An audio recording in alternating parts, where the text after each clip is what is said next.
বন্ধুরা, তোমাদের সাথে আজকে খুব একটা সহজ রান্না শেয়ার করছি, যেটা আমার খুব পছন্দের। তো এটা দেখে হয়তো বুঝতে পারছো। যাই হোক, আমি বলে দিচ্ছি, এটা হচ্ছে ঝিঙে দিয়ে ভাপা বানিয়েছিলাম। তো দেখো রেসিপিটা কীভাবে বানিয়েছি। তো দেখো, এটা আমি ভালো করে খোসাগুলো ছাড়িয়ে নিয়েছি ঝিঙের। তারপর এটা আমি কিভাবে করে কেটে নিচ্ছি, খুব মোটাও করে কাটবো না। তো দেখতেই পাচ্ছ যে এইভাবে করে কাটছি, মিডিয়াম করে করে। আর এটা ভালো করে আমি ধুয়ে নিয়েছিলাম। তো এটা যেহেতু ভাপা করব, তো এইভাবে করে কাটলাম যাতে করে ভালো করে সেদ্ধ হয়ে যায়। তো এবারে নেক্সট একটা আমি মশলা বানিয়ে নেব। সাদা সর্ষে দিলাম 1 চামচ, কালো সর্ষে 1 চামচ মতো, এখানে পোস্ত, লঙ্কা দিয়েছি আর নারকেল। এটাকে ভালো করে জল দিয়ে গ্রাইন্ড করে নিয়েছি। তারপর দেখো একটা টিফিন বক্স নিলাম ঢাকনাওয়ালা ভালো।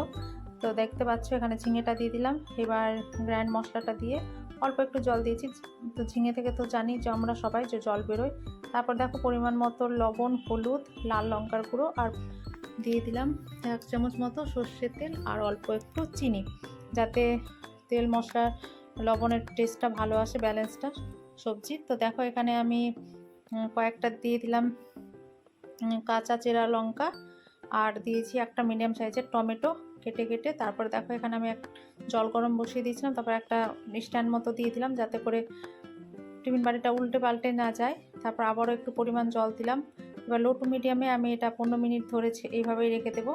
15 মিনিট হওয়ার পর কিছুক্ষণ আমি এটা পরে দেখাচ্ছি তোমাদের, 5-7 মিনিট পর। এখনও মোটামুটি গরম রয়েছে।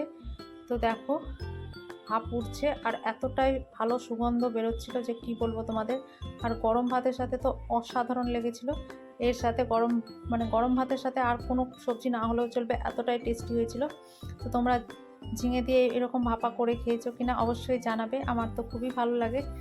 তো চলো, ভিডিওটা তোমাদের কেমন লেগেছে অবশ্যই কমেন্ট বক্সে একটা কমেন্ট করে জানাবে। যদি ভালো লেগে থাকে লাইক শেয়ার করে দিও। সবাই ভালো থেকো, বাই।